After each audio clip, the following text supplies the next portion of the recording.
Welcome to the Your Brilliant Difference podcast. Here we are, episode 154, and it is Finka here. And I'm so delighted that you're making time to be with me today. Today, in this episode, we're going to talk all about building your influence stack. Influence stack, you say? What is that all about? Well, let's say you've got this big idea or project or initiative, and you've got some people to influence and inspire to take some action or build in some buy-in. Well, that's what this episode's all about, is how can you get your stakeholders, your audience, your clients interested and invested in the big ideas, the big projects that you are wanting to move forward. In this episode, we're going to talk about the challenges that you face, the definition of what influence is and what it isn't.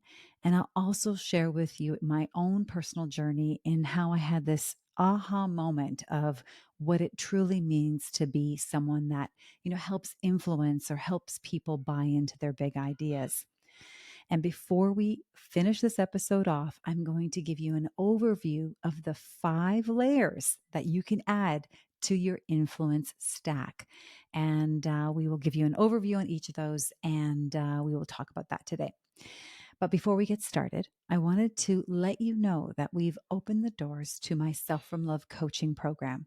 Now, the Self from Love coaching program is open to coaches, consultants, leaders, advisors, course creators, those of you who run small businesses or even a business on the side that are looking to have more confidence, attract more ideal clients, grow your revenue and your business. On Tuesday, May 28th at 11 a.m., I'm going to be hosting a Self from Love fireside chat with 3 of our Self from Love coaching clients. You'll meet with them. They'll tell you a little bit about their business journeys, each of them having a unique journey that they're going to be talking about.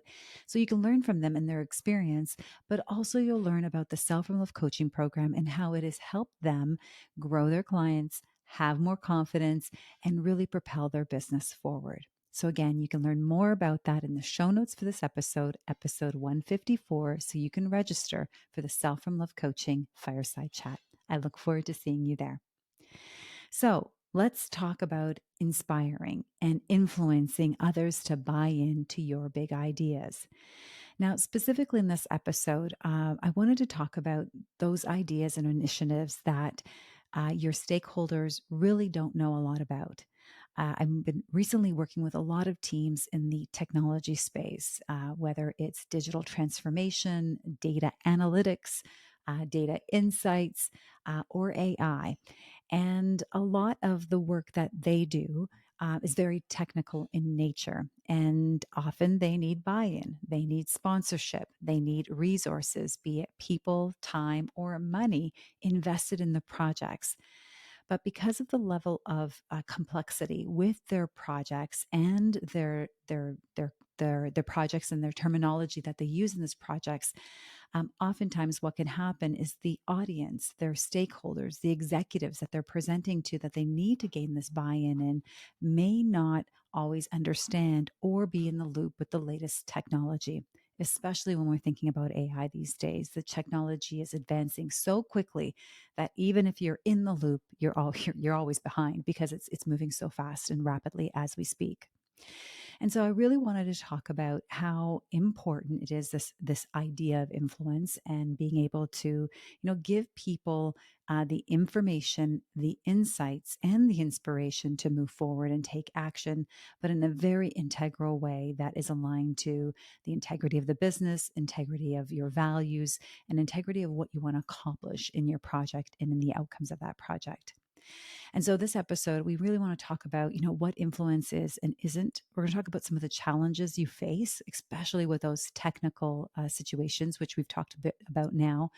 I'll share a little bit about my own experience, and I want to give you a glimpse into those 5 layers in the influence stack so you can start making some headway when it comes to your presentations, when it comes to a status update that you need to give to your team or to your leadership team, or if, you're meeting one on one with a leader and you're looking to build in some collaboration into your idea or helping other team members to join in with you. What can you do? And how can you help them understand and why? And how can you help them say yes to your project and to your initiative? So let's talk a little bit about influence and why it's important. Now, when I think about influence, that word often is very synonymous with leadership. There's a direction that we're propelling people towards. We're moving people towards a certain outcome. You're not doing this solo. So, as a leader, you also are leading a group of people. When you're influencing, you're also needing to influence. You're needing to convey information to others and get them on your side. Now, oftentimes what can also happen is we can see that, if someone has a title, a leadership title, there's sort of this automatic influence that they gain because of the rapport they build by having a particular role or a particular title. And so it's a I'm going to say, is it easier? It can be easier because there's an expectation because of that role and that title. And so, what I really want to talk about today is with or without the title, that each and every one of you have an opportunity to really, harness the power of influence. So sometimes, even with the title, we can run into some obstacles, whether or not you lose respect for your group. It could also be that you're not being very clear or giving direction to your audience or to the people that you need to influence or move forward, or simply they don't understand the what, the why, and the action that they need to be taking. And so, again, with or without the title, influence is an important skill. I believe that it is one of the skills that you do need to future proof your career. So, when I think about influence, often we can think about this as getting people to do something, which it is, but it's not in that sense where you're getting them to do something that they don't want to do. When we're influencing, especially influencing with integrity, we're really looking in the interest of an outcome that is in the interest of them. And like with selling, it often can have sort of a misconstrued intention where when we're selling something or influencing someone with an idea or selling a product or service, because we might be getting something out of the deal, our intention can get mired in that. And, people can really pick up on that. And so if you're looking to influence someone, if you're looking to get them to take certain action, we really need to be ensure that the intention behind what we are attempting to get someone to buy into or say yes to, that it is in their interest.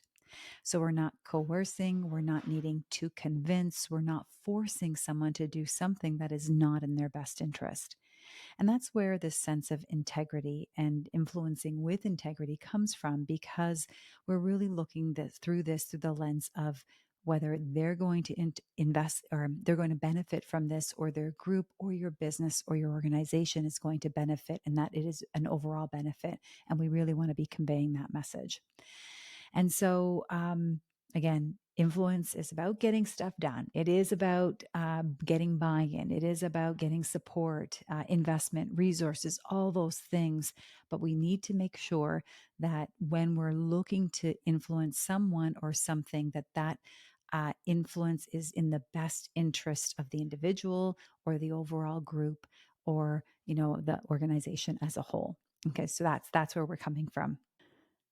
So, when it comes to the challenges when we're influencing an individual or a group of individuals, especially for those areas where you're a subject matter expert, you're fluent in the topic, you are an expert in it, and you're coming in to present to a group of leaders or business decision makers who may not be so up to date or understanding of the terminology or what you're seeking to gain buy-in or influence on. And so the leaders that need to make a decision, they are pressed for time. They also have to make decisions on a lot of initiatives, and yours is just one of the ones that is coming across their desk or across their team's meeting room for the day. And they don't always have they don't go in the weeds or the details of it where you may have and you understand all of those things. One of the things that also can happen is you're so excited, you're so passionate about your topic that you end up giving them too many details, and inadvertently overwhelming them. And then they walk away a little more confused, unclear, and not really sure on how to move forward. And and often what also can happen is that the ideas or the project might have a certain level of complexity, and that level of complexity now starts to create confusion in your audience or in your stakeholders. And because there's an inability to, for you, it might be really, really clear on what you're conveying to them. And to them, you might as well be speaking another language. It might as well be French. It really, they can't seem to get it. And the unfortunate thing part too is that in these situations, and I think about what it's like in the workplace, is you're going to have executives that are going to ask some questions. But if you're in some rooms, people may not ask questions. They might just have a glazed look over their face, and they might be like looking around saying, "Am I the only person that doesn't get this?" And so this is where you really want to have an opportunity to help your people, your audience, the stakeholders in the room, help them feel smart, help them get what you are saying, help them understand it. Because at the end of the day, the outcome you want is the outcome they want. How do we create better results? How do you get an answer on this initiative? How do they get a better, clearer understanding of what you're proposing?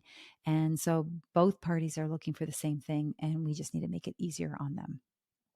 Now, imagine if you knew exactly what to say, if you were what I like to call a discerning communicator, meaning that you have a really good read on your audience.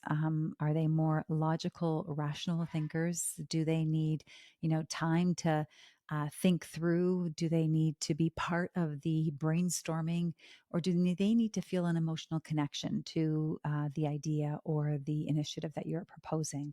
So, really understanding that. Imagine if the project that you're putting forth, they're just can't wait to say yes to, and they're just jumping at the bit to say, okay, what's next? What's next? How do we get there? Imagine that outcome that you get. What if you were the kind of person that took complex ideas and were able to communicate and convey them in a way that was easy, simple, digestible? Uh, One of the things I love is, especially in coaching, is creating what we call aha moments, those breakthrough moments where people have an insight.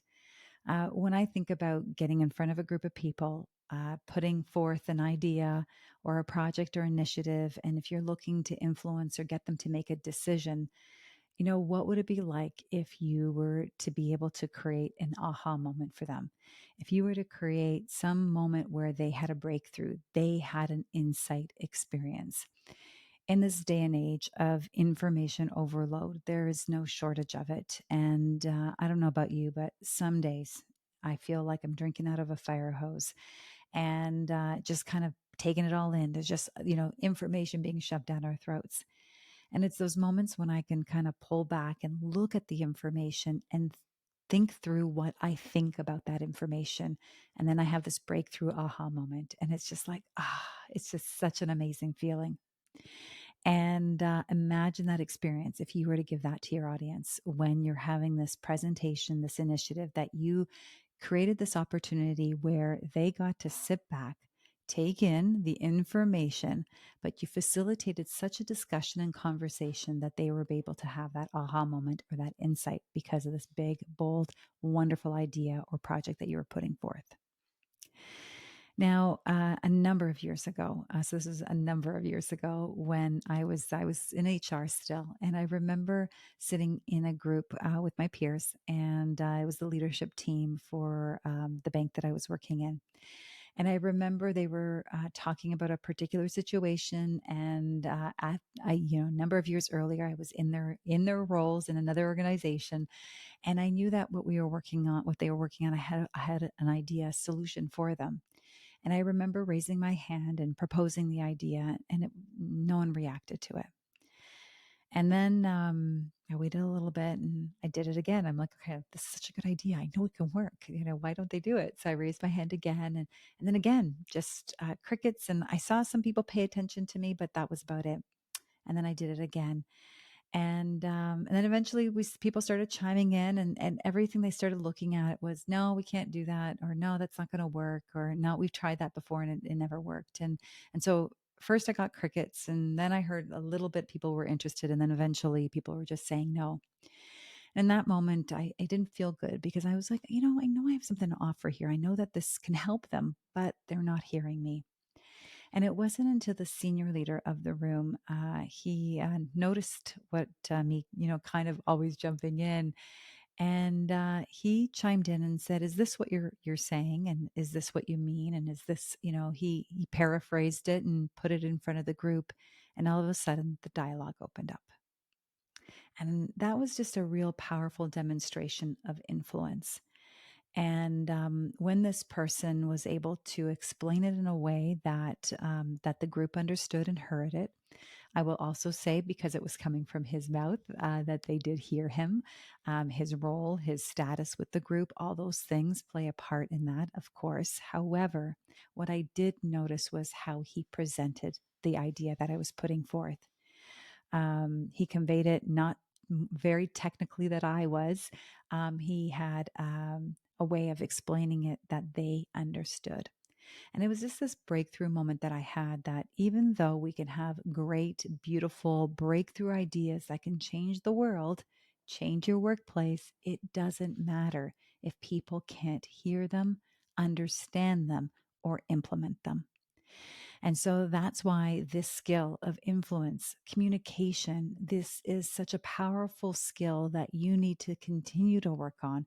I continue to work on. I continue to take courses and learnings on it, reading, because I know our job is never done. That we can continue to be better communicators, better influencers, better leaders, and it is a very important skill for you just in your day-to-day relationships, but also as a leader in the workplace.